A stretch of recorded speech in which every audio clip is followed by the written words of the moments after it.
ಓಂ ಶ್ರುತಿಸ್ಮೃತಿಪುರಾಣಾನಾಂ ಆಲಯಂ ಕರುಣಾಲಯಂ ನಮಾಮಿ ಭಗವತ್ಪಾದಂ ಶಂಕರಂ ಲೋಕಶಂಕರಂ. ಗೋವಿಂದಂ ಭಜ ಗೋವಿಂದಂ ಗೋವಿಂದಂ ಭಜ ಮೂಢಮತೆ ಸಂಪ್ರಾಪ್ತೆ ಸನ್ನಿಹಿತೆ ಕಾಲೆ ನಹಿ ರಕ್ಷತಿ ಡುಕೃನ್ಕರಣೆ. ನಿರತರುಮೂಲನಿವಾಸಃ ಶಯ್ಯಾಭೂತಲಮಚಿನಂ ವಾಸಃ ಸರ್ವಪರಿಗ್ರಹಭೋಗತ್ಯಾಗ ಕಸ್ಯ ಸುಖಂ ನ ಕರೋತಿ ವಿರಾಗಃ. ಯೋಗರತೋ ವಾ ಭೋಗರತೋ ವಾ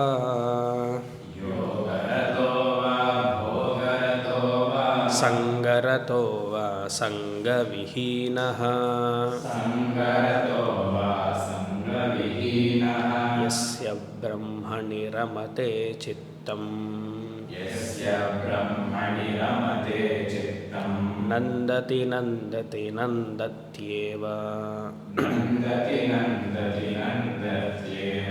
ಯೋಗರತೋ ವಾ ಭೋಗರತೋ ವಾ ಸಂಗರತೋ ವಾ ಸಂಗವಿಹೀನಃ. ಯಸ್ಯ ಬ್ರಹ್ಮಣಿ ರಮತೆ ಚಿತ್ತಂ ನಂದತಿ ನಂದತಿ ನಂದತ್ಯೇವ.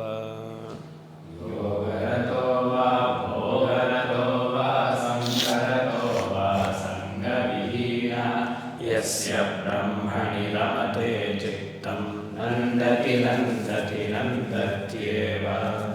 ಗೋವಿಂದಂ ಭಜ ಗೋವಿಂದಂ ಗೋವಿಂದಂ ಭಜ ಮೂಢಮತೆ ಸಂಪ್ರಾಪ್ತೆ ಸನ್ನಿಹಿತೆ ಕಾಲೆ ನಹಿ ರಕ್ಷತಿ ಡುಕೃನ್ಕರಣೆ. ನಹಿ ರಕ್ಷತಿ ಡುಕೃನ್ಕರಣೆ. ಆನಂದಗಿರಿ ಆಚಾರ್ಯರು ಅನುಗ್ರಹ ಮಾಡಿರುವಂತಹ ಶ್ಲೋಕ. ಆನಂದಗಿರಿ ಬಹುಮುಖ್ಯ ಆಚಾರ್ಯರು ಅದ್ವೈತ ವೇದಾಂತಕ್ಕೆ. 4 ಆಚಾರ್ಯರನ್ನು ಬಿಟ್ಟರೆ ನೆಕ್ಸ್ಟು ಆನಂದಗಿರಿನೇ. ಶಂಕರಾಚಾರ್ಯರ ಪ್ರಸ್ಥಾನತ್ರಯ ಭಾಷ್ಯಕ್ಕೆಲ್ಲ ಟೀಕನ್ನು ಬರೆದಿರೋರು ಇವರೇ. ಇವರಿಲ್ಲ ಅಂದರೆ ನಾವು ಅರ್ಥನೇ ಮಾಡ್ಕೊಳಕ್ಕಾಗಲ್ಲ ಭಾಷ್ಯವನ್ನು. ಮೂಲ ಉಪನಿಷತ್ತಾಗಲಿ ಗೀತೆ ಆಗಲಿ ಅರ್ಥ ಮಾಡ್ಕೊಳ್ಳೋದು ಕಷ್ಟ, ಸಂಸ್ಕೃತ ಜ್ಞಾನ ಇದ್ರೂ. ಅದನ್ನು ಯಾವ ಸಂದರ್ಭದಲ್ಲಿ ಹೇಗೆ ಅದನ್ನು ಅರ್ಥ ಮಾಡಿಕೊಳ್ಬೇಕು ಅನ್ನೋದಕ್ಕೆ ಸಹಾಯ ಬರದೆ ನಮಗೆ ಭಾಷ್ಯದಿಂದ.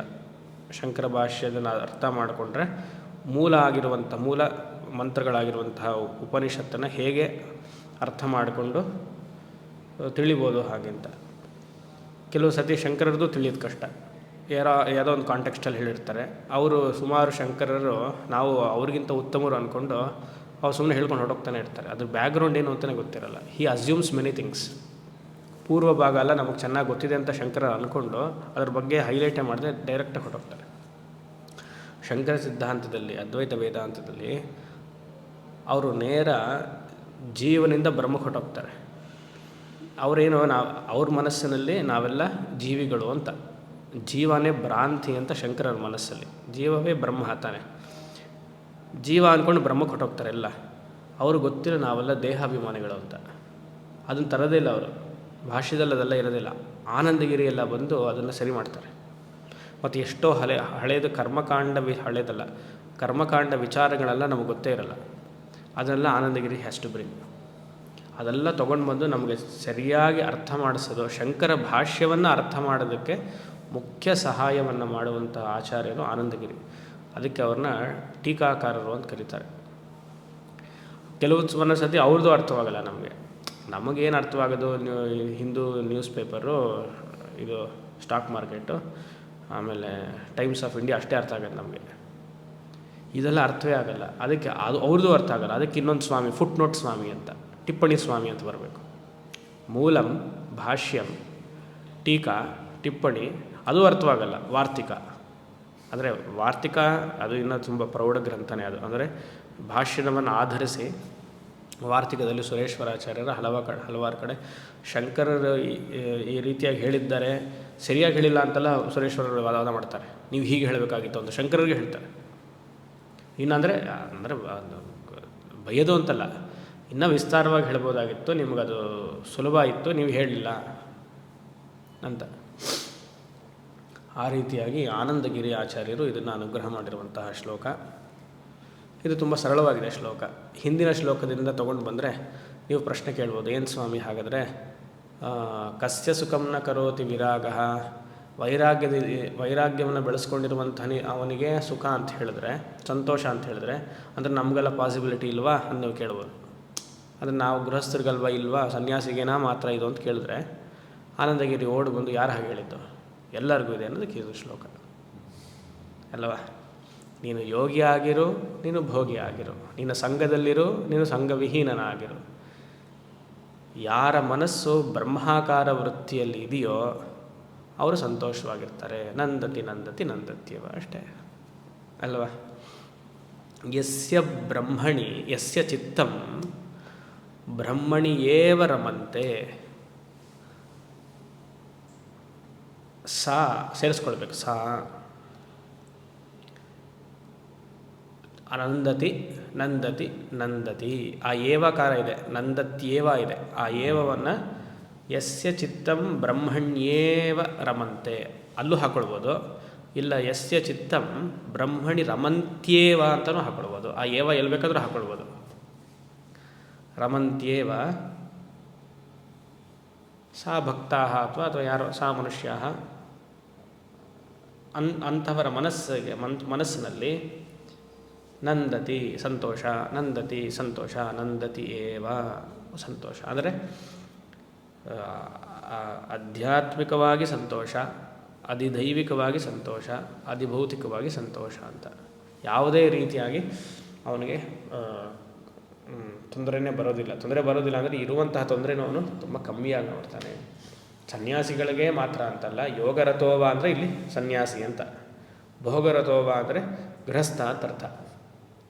ಇಲ್ಲಿ ಅಂದರೆ ಗೃಹಸ್ಥರೆಲ್ಲ ಭೋಗಿಗಳಂತ ಅರ್ಥ ಮಾಡ್ಕೊಳ್ಬಾರ್ದು. ಇಲ್ಲಿ ಯೋಗ ಅಂತಂದರೆ ನಿವೃತ್ತಿ ಮಾರ್ಗ ಅಂತ ಅರ್ಥ ಮಾಡ್ಕೊಳ್ಬೇಕು. ನಿವೃತ್ತಿ ಮಾರ್ಗ ಸನ್ಯಾಸದ ಧರ್ಮ.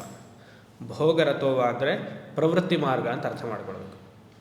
ಪ್ರವೃತ್ತಿ ಮಾರ್ಗ = ಗೃಹಸ್ಥಾಶ್ರಮ. ಸಂಘರತೋವನ ನೀವು ಯೋಗರತೋವಾಗೂ ಕನೆಕ್ಟ್ ಮಾಡ್ಬೋದು, ಭೋಗರತೋವಾಗೂ ಕನೆಕ್ಟ್ ಮಾಡ್ಬೋದು. ಸಂಘವಿಹೀನವನ್ನು ಯೋಗರಥವೂ ಕನೆಕ್ಟ್ ಮಾಡ್ಬೋದು, ಭೋಗರಥವೂ ಕನೆಕ್ಟ್ ಮಾಡ್ಬೋದು. ಅದು ಹೇಗೆ ಸ್ವಾಮಿ ಕನೆಕ್ಟ್ ಮಾಡೋದು ಅಂದರೆ, ಯೋಗರತೋವ ಸಂಘರತೋವ, ಯೋಗರತೋವ ಸಂಘವಿಹೀನ. ನಿವೃತ್ತಿ ಮಾರ್ಗದಲ್ಲಿರುವವನು ಸಂಘವನ್ನು ಇಟ್ಕೊಳ್ಬೋದು. ಸಂಘವನ್ನು ಇಟ್ಕೊಳ್ಳೋದು ಅಂದರೆ ಆಶ್ರಮ ಮಠ ಎಲ್ಲ ಸ್ಥಾಪನೆ ಮಾಡೋದು. ಎಷ್ಟು ಸಂಘ ಬೆಳೆಯುತ್ತದೋ ಬ್ರಾಂಚಸ್ಸು. ಯೋಗಿಯಾಗಿಯೂ ತುರುವಿ ಅಂದರೆ ತಮಿಳಲ್ಲಿ ಸನ್ಯಾಸಿ ಅಂತಲ್ವ. ಸನ್ಯಾಸಿಯಾಗಿಯೂ ಸಂಘವಿಹೀನನಾಗಿರ್ಬೋದು, ಪರಿವ್ರಾಜಕನಾಗಿರ್ಬೋದು. ಸನ್ಯಾಸಿಯಾಗಿಯೂ ಹಲವಾರು ಆಶ್ರಮಗಳು ಮಠಗಳನ್ನ ಇಟ್ಕೊಂಡಿರ್ಬೋದು. ಗೃಹಸ್ಥನಾಗಿಯೂ ಪ್ರವೃತ್ತಿ ಮಾರ್ಗದಲ್ಲಿದ್ದವನು ಹಲವಾರು ಮನೆಗಳನ್ನು ಮಾಡಿ ಮಕ್ಕಳಿಗೂ ಮೊಮ್ಮಕ್ಕಳಿಗೂ ಕೊಟ್ಟಿರ್ಬೋದು. ಗೃಹಸ್ಥನಾಗಿಯೂ ಯಾರೂ ಬೇಡಪ್ಪ ನಾನು ನನ್ನ ಹೆಂಡತಿ ಅಂತ ಸಂಘವಿಹೀನನಾಗಿಯೂ ಇರ್ಬೋದು. ಅರ್ಥ ಆಗ್ತಿದೆಯಾ? ಎಲ್ಲ ಪಾಸಿಬಿಲಿಟೀಸ್. ಆದರೆ ಇದಕ್ಕೆಲ್ಲ ಏನು ಬೇಕು ನಮಗೆ? ಯಸ್ಯ ಚಿತ್ತಂ, ಯಾರ ಮನಸ್ಸು ಬ್ರಹ್ಮಣಿಯೇವ ರಮಂತೆ ನೆಲೆಸಿದೆಯೋ, ರಮಿಸ್ತಿದೆಯೋ, ಯಾವಾಗಲೂ ಅದ್ವೈತ ವೇದಾಂತದಲ್ಲಿ ಹೇಳಿರುವಂತಹ ಅಖಂಡಾಕಾರ ಬ್ರಹ್ಮವೃತ್ತಿ, ಮಹಾವಾಕ್ಯದ ಅಹಂ ಬ್ರಹ್ಮಾಸ್ಮಿ ವೃತ್ತಿ ಇದೆಯೋ ಅವನ ಮನಸ್ಸು ನಂದತಿ, ಅತಿ ಸಂತೋಷ, ಅತಿ ಸಂತೋಷ, ಅತಿ ಸಂತೋಷ, ನಂದತ್ಯೇವ. ಇದಕ್ಕೆಲ್ಲ ಕೃಷ್ಣನ ಸಹಾಯ, ಆನಂದಗಿರಿನೂ ಸಹಾಯಕ್ಕೆ ಬರ್ತಾರೆ. ಕೃಷ್ಣ ಅಂತೂ ಸುಮಾರು ಸಹಾಯಕ್ಕೆ ಬರ್ತಾನೆ ಇದಕ್ಕೆ. ಕೃಷ್ಣನ ಮಾತು ಕೇಳಬೇಕಾ? 3ನೇ ಅಧ್ಯಾಯದಲ್ಲೆಲ್ಲ ನೀವು ನೋಡಿದ್ರೆ 3ನೇ ಅಧ್ಯಾಯದ 9ನೇ ಶ್ಲೋಕ, ಯಜ್ಞಾರ್ಥಂ ಕರ್ಮಣೋನ್ಯತ್ರ ಲೋಕೋಯಂ ಕರ್ಮಬಂಧನ ತದರ್ಥಂ ಕರ್ಮ ಕೌಂತೆಯ ಮುಕ್ತಸಂಗ ಸಮಾಚಾರ. ಯಜ್ಞಾರ್ಥಂ ಕರ್ಮಣೋನ್ಯತ್ರ, ಕರ್ಮ ಯಾತಕ್ಕೆ? ಯಜ್ಞಾರ್ಥಂ. ಯಜ್ಞಾರ್ಥಂ ಕರ್ಮಣೋನ್ಯತ್ರ ಲೋಕೋಯಂ ಕರ್ಮಬಂಧನ. ಆಮೇಲೆ ಕರ್ಮಬಂಧನ ಸಮುಕ್ತ. ಆಮೇಲೆ ಯಜ್ಞಾರ್ಥಂ ಕರ್ಮಣೋನ್ಯತ್ರ ಲೋಕೋಯಂ ಕರ್ಮಬಂಧನ ತದರ್ಥಂ ಕರ್ಮ ಕೌಂತೆಯ. ಅದರಿಂದ ಅರ್ಜುನ ತದರ್ಥಂ ಕರ್ಮ ಕೌಂತೆಯ ಮುಕ್ತಸಂಗ ಸಮಾಚಾರ. ಕರ್ಮವನ್ನು ಯಜ್ಞರೂಪವಾಗಿ ಮಾಡು, ಯಜ್ಞರೂಪವಾಗಿ ಮಾಡಿ ಭಗವಂತನಿಗೋಸ್ಕರ ಮಾಡು, ನಿನಗೋಸ್ಕರ ಮಾಡಬೇಡ. ಅದೇ ಪ್ರವೃತ್ತಿ ಮಾರ್ಗದಲ್ಲಿ ಹೇಳಿರುವಂತಹ, ಗೃಹಸ್ಥಾಶ್ರಮದಲ್ಲಿ ಹೇಳಿರುವಂತಹ ನಿಯಮಗಳು. ಇದೇ ಧರ್ಮ. ಅವಾಗೇನಾಗುತ್ತೆ? ಮುಕ್ತನಾಗ್ತೀಯ ನೀನು. ಕರ್ಮವನ್ನು ಅಂಟೋದಿಲ್ಲ, ಕರ್ಮ ಫಲವೂ ನಿನಗೆ ಅಂಟೋದಿಲ್ಲ. 3ನೇ ಅಧ್ಯಾಯದಲ್ಲಿ ಹೇಳ್ತಾನೆ ಈ ಮಾತನ್ನು. ಹಾಗೆ ಮುಂದುವರಿಸ್ತಾ ಹೋದರೆ ಸಹಯಜ್ಞ ಪ್ರಜಾ ಸೃಷ್ಟ್ವಾ ಪುರೋವಾಚ ಪ್ರಜಾಪತಿ ಅನೇನ ಪ್ರಸವಿಷ್ಯಧ್ವಂ ಏಷವೋಸ್ತಿಷ್ಠ ಕಾಮದಕ್ ದೇವಾನ್ ಭಾವಯತಾನೇನ ತೇ ದೇವ ಭಾವಯಂತು ವಃ ಪರಸ್ಪರಂ ಭಾವಯಂತಹ ಶ್ರೇಯಃ ಪರಮವಾಪ್ಸ್ಯತ ಇಷ್ಟಾನ್ ಭೋಗಾನ್ ಹಿವೋ ದೇವ ದಾಸ್ಯಂತೆ ಯಜ್ಞಭಾವಿತ ಹೇಳ್ತಾ ಹೋಗ್ಬೋದು. ಹೀಗೆ ಅದು ಭಜಗೋವಿಂದ ಮಗಲ ಅದೇ ಬೀಜಿ, ಇನ್ನೊಂದು ಬೀಜಿ ಆಗೋಗುತ್ತೆ ಗೀತಾ. ಇದನ್ನೇ ನೀವು 4ನೇ ಅಧ್ಯಾಯದಲ್ಲಿ ತಗೊಂಡ್ರೆ 4ನೇ ಅಧ್ಯಾಯದಲ್ಲೂ ಹೇಳ್ತಾನೆ ಕೃಷ್ಣ ಇದೇ ಮಾತನ್ನು ಇನ್ನೂ ಚೆನ್ನಾಗಿ ಉದ್ಧರಿಸ್ತಾನೆ. 4ನೇ ಅಧ್ಯಾಯದ 20ನೇ ಶ್ಲೋಕಲ್ಲಿ ನನ್ನ ಪ್ರಕಾರ ತ್ಯಕ್ತ್ವಾ ಕರ್ಮ ಫಲಾಸಂಗಂ ನಿತ್ಯತೃಪ್ತೋ ನಿರಾಶ್ರಯ ಕರ್ಮಣ್ಯಭಿಪ್ರವೃತ್ತೋಪಿ ನೈವ ಕಿಂಚಿತ್ ಕರೋತಿ ಸಹ. ಏನು ಮಾತು ನೋಡಿ, ತ್ಯಕ್ತ್ವಾ ಕರ್ಮ ಫಲಾಸಂಗಂ ನಿತ್ಯತೃಪ್ತೋ ನಿರಾಶ್ರಯ. ಆದರೆ ಕರ್ಮ ಮಾಡ್ತಿದ್ದೀನಿ, ಕರ್ಮಣ್ಯಭಿಪ್ರವೃತ್ತೋಪಿ, ಯಾವ ಕರ್ಮವೂ ಕರ್ಮದ ಲೇಪವೂ ಅವನಿಗಿಲ್ಲ. ಗೃಹಸ್ಥ ಜ್ಞಾನಿ ಇದು. ಕೃಷ್ಣ ಗೃಹಸ್ಥ, ಅರ್ಜುನ ಗೃಹಸ್ಥ, ವ್ಯಾಸ ಗೃಹಸ್ಥ, ಎಲ್ಲರೂ ಗೃಹಸ್ಥರು. ಧೃತರಾಷ್ಟ್ರ ಗೃಹಸ್ಥ. ಅವನು ಗೃಹಸ್ಥವನ್ನೇ ಇಟ್ಕೊಂಡು ಕೃಷ್ಣ ಗೃಹಸ್ಥಾಶ್ರಮದಲ್ಲಿದ್ದು ನಿನ್ನ ಜ್ಞಾನಿಗಳಾಗ್ಬೋದು ಅಂತ. ಒಂದು ಶ್ಲೋಕ ಆದರೂ ನಿಮಗಿರಲಿ, ಯಾಕಂದ್ರೆ ಪ್ರತಿನಿತ್ಯ ಬೈದು ಒಂಥರ ಆಗೋಗುತ್ತಲ್ಲ. ಈ ಒಂದು ಶ್ಲೋಕ ಆದರೂ ಇರಲಿ ಅಂತ. ಆಮೇಲೆ ಬರ್ತೀನಿ, ಕೊನೆಗೆ ಇನ್ನೂ ಮುಗಿಸಿಲ್ಲ ಅಲ್ವಾ. ತ್ಯಕ್ತ್ವಾ ಕರ್ಮ ಫಲಾಸಂಗಂ ನಿತ್ಯತೃಪ್ತೋ ನಿರಾಶ್ರಯ ಕರ್ಮಣಿ ಅಭಿಪ್ರವೃತ್ತೋಪಿ. ಎಲ್ಲ ಕೆಲಸವನ್ನು ಮಾಡ್ತಿರ್ತಾನಂತೆ, ಆದರೆ ಯಾವ ಫಲಾಪೇಕ್ಷೆನೂ ಇಲ್ವಂತೆ. ಆದರೆ ಯಾವುದೋ ಒಂದು ಕಟ್ಟಡವನ್ನು ಕಟ್ಟಬೇಕು, ದೇವಸ್ಥಾನವನ್ನು ಕಟ್ಟಬೇಕು, ಒಂದು ಆಶ್ರಮನ ಒಂದು ಬ್ರಾಂಚ್ ಓಪನ್ ಮಾಡಬೇಕು, ಮಠ ಇನ್ನೂ ದೊಡ್ಡ ಮಾಡಬೇಕು ಅಂತಂದರೆ, ಹೇಗೆ ಅಜ್ಞಾನಿ ಕರ್ಮದಲ್ಲಿ ಅಷ್ಟು ಇನ್ವಾಲ್ವ್ ಆಗಿರ್ತಾನಲ್ವ, ಈ ಗೃಹಸ್ಥ ಜ್ಞಾನಿ ಅಷ್ಟೇ ಇನ್ವಾಲ್ವ್ ಆಗಿರ್ತಾನಂತೆ. ಕರ್ಮಣ್ಯ ಅಭಿಪ್ರವೃತ್ತೋಪಿ. ಆದರೂ ಏನು ಹೇಳ್ತಾನಂತೆ ಮನಸ್ಸಿನಲ್ಲಿ, ನೈವ ಕಿಂಚಿತ್ ಕರೋತಿ ಸಹ, ನಾನೇನು ಮಾಡ್ತಿಲ್ಲ ಅಂಥೇಳಿ ಆ ವೃತ್ತಿ ಬರಬೇಕು. ಅಂದರೆ ಹೈಯೆಸ್ಟ್ ಮೆಚುರಿಟಿ ಬೇಕಾದ್ರೆ ಹೇಳಬೇಕಂದ್ರೆ, ಸ್ವಲ್ಪ ಏನಾದ್ರು ಒಂದು ಉಪ್ಪು ಖಾರ ಕಮ್ಮಿ ಆಗಿಬಿಟ್ರೆ ನಮ್ಮದಲ್ಲಿ ಮೆಚುರಿಟಿ ಅಲ್ವಾ. ಅದೇ 4ನೇ ಅಧ್ಯಾಯದ 20 ಶ್ಲೋಕಲೇ ಇದು. ಅದಕ್ಕೆ ಸ್ವಲ್ಪ ಮುಂದುವರೆಸಿ ಹೇಳ್ತಾನೆ. 23ನೇದು ಅಂದ್ಕೊಳ್ತೀನಿ. ಗತಸಂಗಸ್ಯ ಮುಕ್ತಸ್ಯ ಜ್ಞಾನಾವಸ್ಥಿತ ಚೇತಸಃ ಯಜ್ಞಾಯ ಚರತಃ ಕರ್ಮಂ ಸಮಗ್ರಂ ಪ್ರವಿಲೀಯತೆ. ಅವನು ಗತಸಂಗಸ್ಯ ಮುಕ್ತಸ್ಯ, ಎಲ್ಲ ಫಲವನ್ನು ಬಿಟ್ಟು ಅವನು ಮುಕ್ತನಾಗ್ಬಿಟ್ಟ ಅಂತ ಹೇಳ್ತಾನೆ. ಇಂಥವನಿಗೆ ಹೇಳೋದು ಕೃಷ್ಣ 5ನೇ ಅಧ್ಯಾಯದಲ್ಲಿ ಜ್ಞೇಯಂ ಚ ನಿತ್ಯ 3ನೇ ಶ್ಲೋಕ ಅಂದ್ಕೊಳ್ತೀನಿ. ಜ್ಞೇಯಂ ಚ ನಿತ್ಯ ಸನ್ಯಾಸಿ ಯೋ ನ ದ್ವೇಷ್ಟಿ ನ ಕಾಂಕ್ಷತಿ ನಿರ್ದ್ವಂದ್ವೋ ಹಿ ಮಹಾಭಾವೋ ಸುಖಂ ಬಂಧಾತ್ ಪ್ರಮುಚ್ಯತೆ. ಅದಲ್ಲಿ ಹೇಳ್ತಾನೆ ನೆಕ್ಸ್ಟ್ ಸಾಂಖ್ಯಯೋಗೌ ಪೃಥಗ್ ಬಾಲಾಃ ಪ್ರವದಂತಿ ನ ಪಂಡಿತಃ ಏಕಮಪ್ಯಸ್ಥಿತಃ ಸಮ್ಯಕ್ ಉಭಯೋರ್ವಿಂಧತೆ ಫಲಂ ಯತ್ ಸಾಂಖ್ಯೇ ಪ್ರಾಪ್ಯತೆ ಸ್ಥಾನಂ ತದ್ಯೋಗೈರಪಿ ಗಮ್ಯತೆ ಏಕಂ ಸಾಂಖ್ಯಂಚ ಯೋಗಂಚ ಯಃ ಪಶ್ಯತಿ ಸ ಪಶ್ಯತಿ. ಎಷ್ಟು ಹೇಳ್ಬೋದು ನಿಮಗೆ, ಮೂಟ್ಲೆಗಟ್ಟಲೆ ಕೊಡ್ಬೋದು ಗೀತಾ ಕೊಟೇಶನ್ಸ್ ಅಲ್ವಾ. ಏನು ಹೇಳ್ತಿದ್ದಾನೆ, ಜ್ಞೇಯಂ ಚ ನಿತ್ಯ ಸನ್ಯಾಸಿ ಯೋ ನ ದ್ವೇಷ್ಟಿನ ಕಾಂಕ್ಷತಿ ನಿರ್ದ್ವಂದ್ವೋ ಹಿ ಮಹಾಬಾಹೋ ಸುಖಂ ಬಂಧಾತ್ ಪ್ರಮುಚ್ಯತೆ. ಯಾರು ಸಾಂಖ್ಯಯೋಗ ಬೇರೆ ಕರ್ಮಯೋಗ ಬೇರೆ ಹೇಳ್ತಾರೋ ಅವರು ಬಾಲಾಹ. ಏಕಂ ಸಾಂಖ್ಯಂಚ ಯೋಗಂಚ ಯಃ ಪಶ್ಯತೆ ಸ ಪಶ್ಯತಿ. ಯಾರಿಗೆ ಯೋಗವೂ ಜ್ಞಾನವೂ ಒಂದೇ ಅಂತ ತಿಳ್ಕೊಳ್ಳೋದು ಅವನೇ ನಿಜವಾದ ಜ್ಞಾನಿ, ಅವನೇ ದ ರಿಯಲ್ ವಿಷನರಿ ಅಂತಾರೆ ಅಲ್ವಾ. 6ನೇ ಅಧ್ಯಾಯದಲ್ಲಿ ನೋಡಿಲ್ವಾ, ಅನಾಶ್ರಿತ ಕರ್ಮಫಲಂ ಕಾರ್ಯಂ ಕರ್ಮ ಕರೋತಿ ಸಹ ಸ ಸನ್ಯಾಸೀ ಚ ಯೋಗೀ ಚ ನ ನಿರಗ್ನಿರ್ನ ಚಾಕ್ರಿಯಃ ಯಂ ಸನ್ಯಾಸಮಿತಿ ಪ್ರಾಹುಃ ಯೋಗಂ ತಂ ವಿದ್ಧಿ ಪಾಂಡವ ನಹ್ಯ ಸನ್ಯಸ್ತ ಸಂಕಲ್ಪಃ ಯೋಗೋ ಭವತಿ ಕಶ್ಚನ. 6 ಋಕ್ಷೋರ್ಮುನೇರ್ಯೋಗಂ ಕರ್ಮಕಾರಣಮುಚ್ಯತೆ ಯೋಗಾರೂಢಸ್ಯ ತಸ್ಯೈವ ಶಮಃಕಾರಣಮುಚ್ಯತೆ. ಎಷ್ಟು ಬೇಕು ನಿಮಗೆ, ಸಾಕು, ಇಲ್ಲಾಂದರೆ ಹಿಂಗೆ ಕಂಟಿನ್ಯೂ ಮಾಡ್ತಿರ್ತೀನಿ ನಾನು, ನಿಲ್ಲಿಸ್ತೀನಿ ಇಲ್ಲಿಗೆ. ಸೊ ಆದ್ದರಿಂದ ಎಲ್ಲ ಶ್ಲೋಕಗಳು ನಿಮಗೆ ಗೀತೆಯಲ್ಲಿ ಗೃಹಸ್ಥ ಜ್ಞಾನಿ ಆಗಬಹುದು, ಅದನ್ನೇ ಆನಂದಗಿರಿಯಲ್ಲಿ ತೋರಿಸ್ತಾ ಇರೋದು. ಆದರೆ ಆಗಬಹುದು ಅಂದರೆ ಏನು, ಜನಕರ ಥರ ಇರಬೇಕು. ಗೃಹಸ್ಥ ಜ್ಞಾನಿ ಆಗಬೇಕು ಅಂದರೆ ಜನಕರ ಥರ ಇರಬೇಕು. ಅದು ಬಿಟ್ಕೊಡಲ್ಲ. ಯಾಕಂದರೆ ಶಂಕರರು ಇಷ್ಟು ದಿನೆಲ್ಲ ಉದ್ಧರಿಸಿ ಕೊನೆಗೆ ಹೇಳೋದು ಬಾಂಬ್ ಹಾಕ್ತಾರೆ. ಇದು ನಿಮಗೆ ಸಾಧಾರಣ ಜನಕ್ಕೆ ಸಾಧ್ಯ ಇಲ್ಲ. ಜನಕರು ಗೃಹಸ್ಥ ಜ್ಞಾನಿ ಆ ರೀತಿಯಾಗಿರಬೇಕು ಅಂತಂದರೆ ಅವ್ರೇನೂ ಮಾಡ್ತಿರ್ಲಿಲ್ಲ. ಮನೆ ಸುಟ್ಟೋಯ್ತು, ಮಿಥಿಲ ಸುಡ್ತು. ಮಿಥಿಲ ಸುಡ್ತಿರ್ಬೇಕಂದ್ರೆ ಅಷ್ಟಾವಕ್ರರು ಪಾಠ ಮಾಡ್ತಿದ್ರು ಅವ್ರಿಗೆ. ಎಲ್ಲರೂ ಸೈನಿಕರೆಲ್ಲ ಬಂದು ಮಿಥಿಲ ಇದು ಅರಮನೆ ಸುಟ್ಟೋಗ್ತಿದೆ ಅಂದರು. ಸುಟ್ಟೋಗ್ಲಿ, ಪಾಠ ಇಂಪಾರ್ಟೆಂಟ್ ಅಂದರು. ಇವಾಗ ಒಂದು ಫೋನ್ ಕಾಲ್ ಬಂತು ನಿಮಗೆ, ಯಾರೋ ಮನೇಲಿ ಏನೋ ಆಯಿತು, ಹಿಂಗೆ ಪಾಠ ಇಂಪಾರ್ಟೆಂಟಾ ಫೋನ್ ಕಾಲ್ ಅಲ್ವಾ. ಅದಕ್ಕೇನು ಹೇಳೋದು, ತಸ್ಮಾತ್ ಮೆಚೂರಿಟಿ. ತಸ್ಮಾತ್ ಗೋವಿಂದಂ ಭಜ. ಕರೆಕ್ಟ್, ತಸ್ಮಾತ್ ಗೋವಿಂದಂ ಭಜ. Mind refinement. ಈ ಮೆಚೂರಿಟಿ ನಮಗಿಲ್ಲ ಅಂದರೆ ಕರ್ಮಯೋಗಿ ಜೀವನ ಬಹಳ ಕಷ್ಟ. ಕೃಷ್ಣ ಅದನ್ನೇ ಹೇಳ್ತಾ ಇರೋದು, ಉತ್ತಮೋತ್ತಮ ಕರ್ಮಯೋಗಿ ಅವನು ಈಸಿಕೊಂಡು ಪರಮ ವೈರಾಗಿ, ಅವನೇ ಸನ್ಯಾಸಿ. ನಾವು ಡಿಫ್ರೆನ್ಷಿಯೇಟನ್ನು ಅಂಥ ಕರ್ಮಯೋಗಿಗೆ ಸನ್ಯಾಸಿ ಓಕೆ ಒಪ್ಕೊಳ್ಬೋದು. ಆ ಥರ ಎಷ್ಟು ಜನ ಸಿಗ್ತಾರೆ? ಒಬ್ಬ ಜನಕ ಸಿಗ್ತಾರೆ ಅಷ್ಟೇ. ಇನ್ನೂ ಯಾರೋ ಒಂದು 2-3 ಜನ ಸಿಗ್ತಾರೆ. ಅದು ಶ್ಲೋಕ ಇದೆಯಲ್ಲ, ಪಂಚೈತೆ ಜ್ಞಾನಿನಾ ಸ್ಮೃತ. ಯಾರದು? ಪಂಚೈತೆ ಜ್ಞಾನಿನಾ ಸ್ಮೃತ ಬರುತ್ತಲ್ಲ.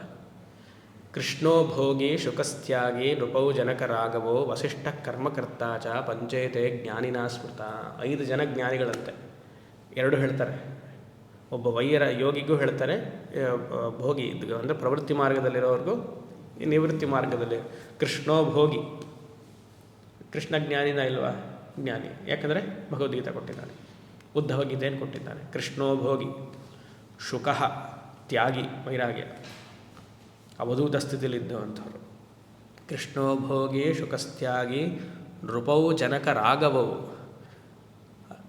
ರಾಮ ಹಾಗೂ ಸೀತೆಯ ಅಪ್ಪ. ಸೀತೆಯ ಅಪ್ಪ ಹೆಸರೇನು?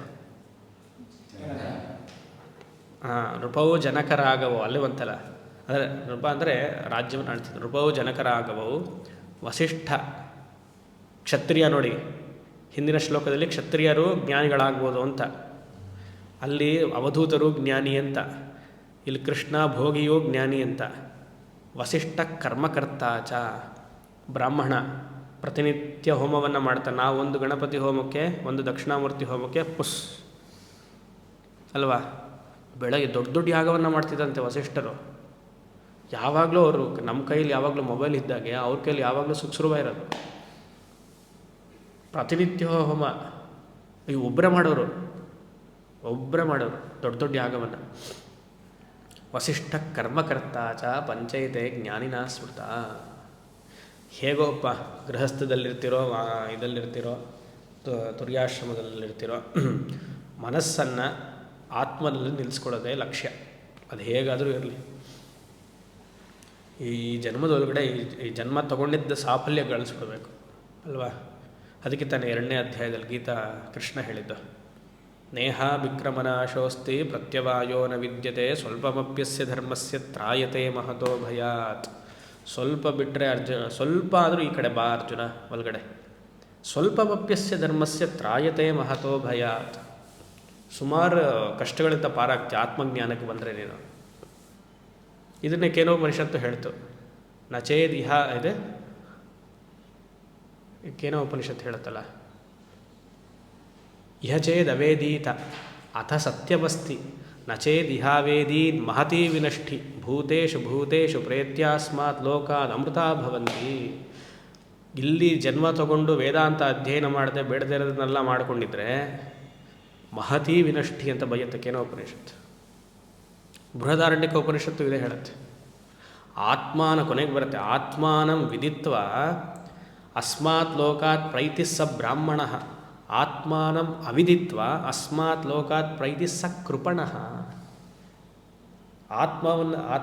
ಆತ್ಮಜ್ಞಾನವನ್ನು ಗಳಿಸಿ ಆತ್ಮವನ್ನು ತಿಳಿದವನು ಅಸ್ಮಾತ್ ಲೋಕಾತ್ ಪ್ರೈತಿ ಸ ಬ್ರಾಹ್ಮಣ. ಅಲ್ಲಿ ಶಂಕರಾಚಾರ್ಯರು ಬ್ರಾಹ್ಮಣ ಅನ್ನೋದಕ್ಕೆ ಎಷ್ಟು ದೊಡ್ಡ ವ್ಯಾಖ್ಯಾನ ಮಾಡ್ತಾರೆ. ನಿಜವಾದ ಬ್ರಾಹ್ಮಣ ಯಾರೋ ಹಾಗೆ ಅಂತ.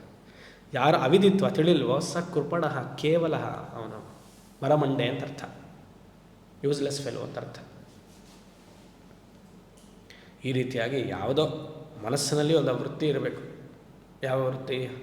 ಅದ್ವೈತ ವೇದಾಂತದ ಅಖಂಡಾಕಾರ ಅಹಂ ಬ್ರಹ್ಮಾಸ್ಮಿ ವೃತ್ತಿ ಇದ್ದರೆ ಯಾವ ಆಶ್ರಮ ಆದರೂ ಪರವಾಗಿಲ್ಲ. ಹಾಗೆ ಆನಂದಗಿರಿ ಹೇಳ್ತಾರೆ. ಅಲ್ಲಿಗೆ ಶ್ಲೋಕವನ್ನು ನೋಡೋಣ, ಸಾಕು.